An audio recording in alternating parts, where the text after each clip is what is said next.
friends, welcome to AMMA channel. இன்னைக்கு என்ன ஸ்பெஷல்னா sweet potato வச்சு ஒரு ஸ்வீட் பண்ண போறோம். வாங்க பார்க்கலாம். இந்த வீடியோ பிடிச்சிருந்தா லைக் பண்ணுங்க, ஷேர் பண்ணுங்க, Subscribe பண்ணுங்க. வாங்க பார்க்கலாம்.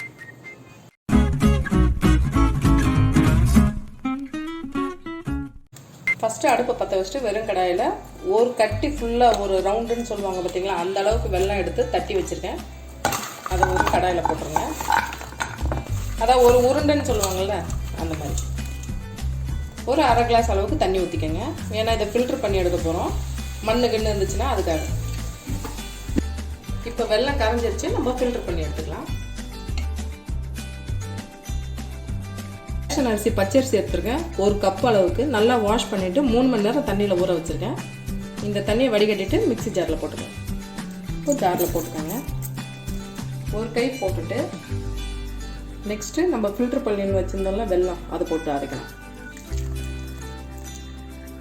நெக்ஸ்ட்டு இன்னும் கொஞ்சம் அரிசி போட்டுருங்க.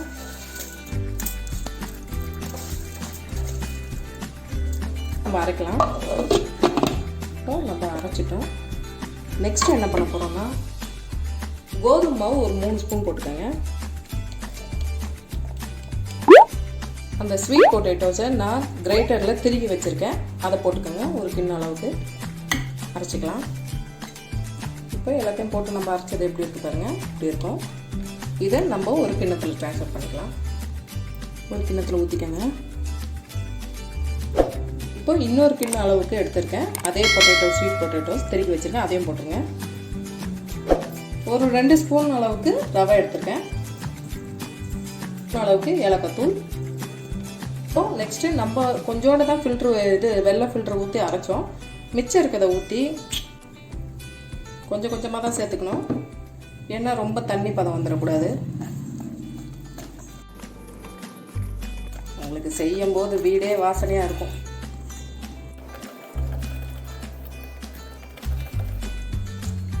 மக்களே, சப்ஸ்கிரைப் பண்ணி பாருங்கள். அப்போ தான் நாங்கள் வீடியோ போட ஒரு எனர்ஜெட்டிக்காக இருக்கும் எங்களுக்கு. பாருங்கள் எவ்வளோ அழகாக வந்துருக்குன்ட்டு. நெக்ஸ்ட்டு ஒரு பிஞ்ச் அளவுக்கு சால்ட்டு போடணும். எப்போவுமே நம்ம ஒரு ஸ்வீட் செய்யும்போது ஒரு பிஞ்ச் அளவுக்கு சால்ட்டு சேர்த்தோம்னா அந்த ஸ்வீட்டோட தன்மை கொஞ்சம் எடுத்து கொடுக்கும், சாப்பிட டேஸ்ட்டாகவே இருக்கும். ஒரு 1/4 டீஸ்பூன் சோடா உப்பு சேர்த்துக்கிறேன்.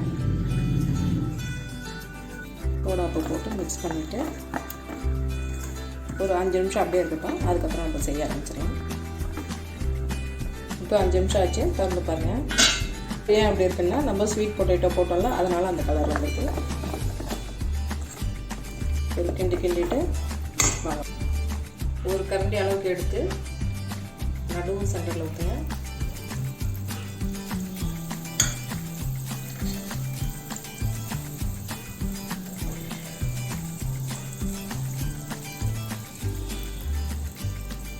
சுற்றி லைட்டாக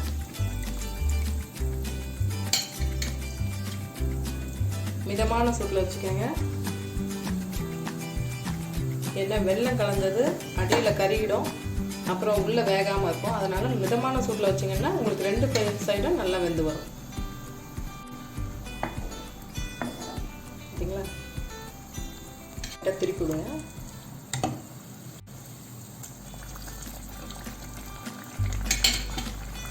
எவ்வளோ அழகாக வந்துருக்கு பார்த்தீங்களா? திருப்பி விடுங்க. இந்த பக்கம் ஒரு 3 நிமிஷம், அந்த பக்கம் ஒரு 3 நிமிஷம் போட்டால் போதும், நமக்கு சூப்பராக வந்துடும். ஆனால் மிதமான தீயில செய்யுங்க, ஏன்னா வெல்லம் கலந்தது. எடுத்துடலாம். இப்போ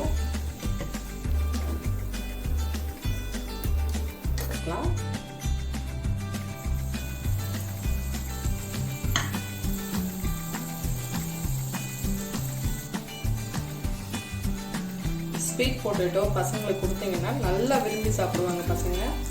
ஈவினிங் டைம் ஒரு நல்ல ஸ்நாக்ஸ் இது. நம்ம பாரம்பரிய கிழங்குன்னுவாங்கல்ல, அதில் இது ஒன் ஆஃப் த ஒரு இது. திருப்பிக்கலாம்.